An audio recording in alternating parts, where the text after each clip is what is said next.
Story RH, the podcast that makes a long story short. Welcome to all. History is made of stories. In this episode, we'll be talking about diversity management. Diversity has a lot to offer, but you can't just put a bunch of people in a room and expect them to automatically work well as a team and produce results. You can't just promote diversity and expect to reap the rewards. So, what's the story? It doesn't matter how beautiful and diverse the notes, they won't make music without the score. The score ensures harmony between the notes, lets them play off one another and strike a balance. The score makes the music. The same goes for managing diversity.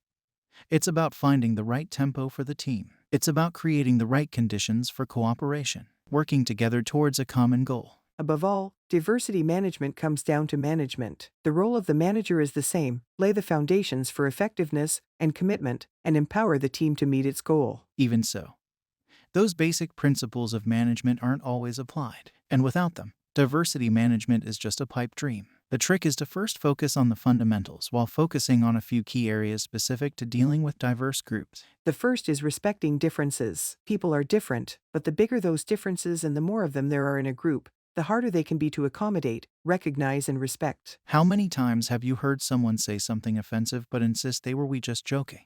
They might claim to mean no disrespect or harm, but they can be toxic. Which is why it's important to lay down a few clear ground rules for everyone. Sometimes, it's as easy as saying hello or thank you.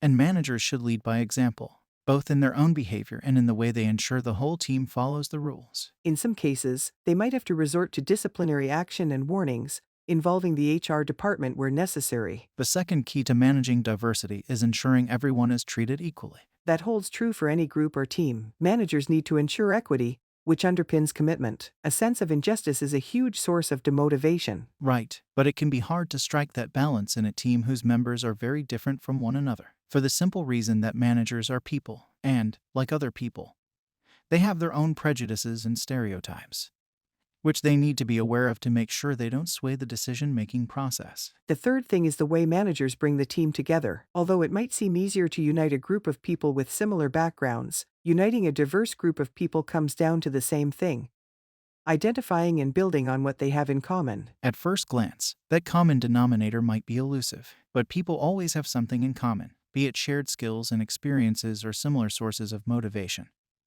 like a love of the job, a desire to achieve a goal, or pursue the business plan. And managers can always turn that around by using people's differences as an opportunity for sharing and discussion. The fourth thing managers need to deal with is conflict management. When people work together, there's always a risk of disagreement and tension at some point.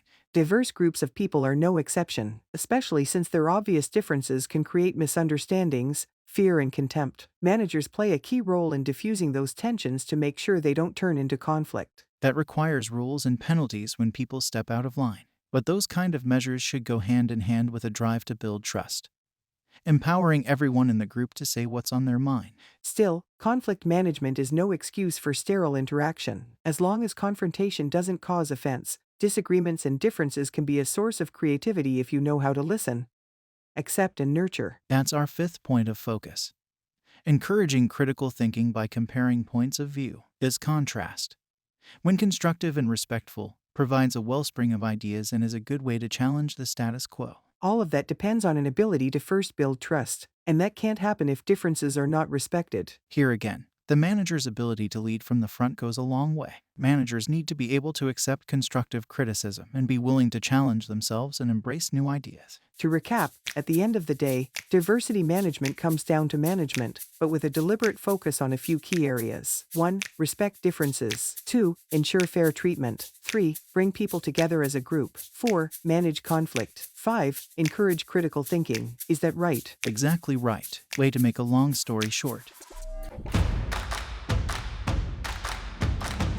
Story RH, the podcast that makes a long story short.